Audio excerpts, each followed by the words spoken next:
This is Subhash Chandra Bose speaking to Indians in East Asia. My countrymen in East Asia, while I am in Tokyo, I desire to address a few words to you, and I have no doubt that you will give them due consideration. In the first place, I desire to thank you most heartily for the warm and enthusiastic welcome that you have given me on the occasion of my public appearance in East Asia, and for the assurance that you have given me of your wholehearted support to our efforts to liberate our dear motherland. I feel overwhelmed at this manifestation of your burning patriotism and spirit of sacrifice. I have received numerous telegraphic and postal messages from you direct, while other messages I have read in the press. And all these messages have given me great joy and satisfaction. You know that I am always an optimist. Nevertheless, I must say that the response that I have received has exceeded my fondest expectations. I can only say in reply that I feel proud of you. Since the outbreak of the war in Europe and in East Asia, I have been saying repeatedly that we, the Indian people, could not have wished or even dreamt of a better combination of circumstances for helping us to achieve our liberty. When the world forces are helping us in this way, our task has automatically become very much easier than what it would have been otherwise. This fact should further strengthen our self-confidence and optimism and hearten us considerably in the fight that lies ahead of us. I am overjoyed to see that you have already realized that the responsibility of winning freedom does not rest merely on the shoulders of our countrymen at home. It is but natural that they should bear the brunt of the burden, and they have been doing so already. But at the same time, every Indian, no matter where he may be living at the present time, has a duty towards his country, and he must contribute his due share towards the final victory.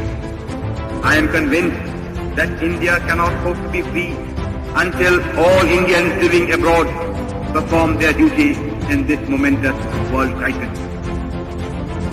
Owing to the fact that the tripartite powers have been giving their fullest support to Indian independence, it is comparatively easy for Indians living in Axis countries or in countries controlled by the Axis powers to play their part in the national struggle.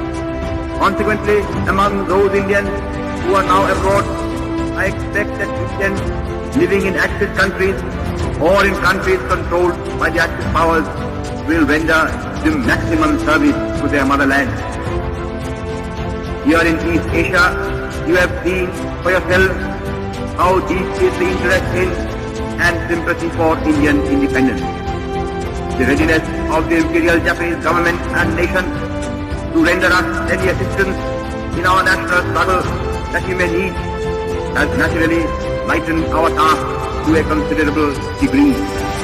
Consequently, there can be no possible excuse why any Indian in East Asia should not pull his whole weight in the present struggle. But though the Axis powers and Japan in particular are prepared to help us at any time and have been actually doing so already, the task of liberating India is ours and ours alone. That responsibility we shall not cast on anybody else, because that would be against our national honor. Moreover, we have no right to ask for or expect help from any quarter until we ourselves have first of all done our very utmost. Our countrymen and our sisters and brothers at home have been doing their best in the circumstances in which they are placed. But the enemy is ruthless and desperate, and he is armed to the teeth. Against such a brutal foe, no amount of civil disobedience or of sabotage or of revolutionary terrorism can be of any avail. If therefore we want to expel British power from India, we have to fight the enemy with his own weapons. This is Subhash Chandra Bose speaking to Indians in East Asia. My countrymen in East Asia, while I am in Tokyo, I try to address a few words to you, and I have no doubt that you will give them due consideration. In the first place, I desire to thank you most heartily for the warm and enthusiastic welcome that you have given me on the occasion of my public appearance in East Asia, and for the assurance that you have given me of your wholehearted support to our efforts to liberate our dear motherland. I feel overwhelmed at this manifestation of your burning patriotism and spirit of sacrifice. I have received numerous telegraphic and postal messages from you direct, while other messages I have read in the press. And all these messages have given me great joy and satisfaction.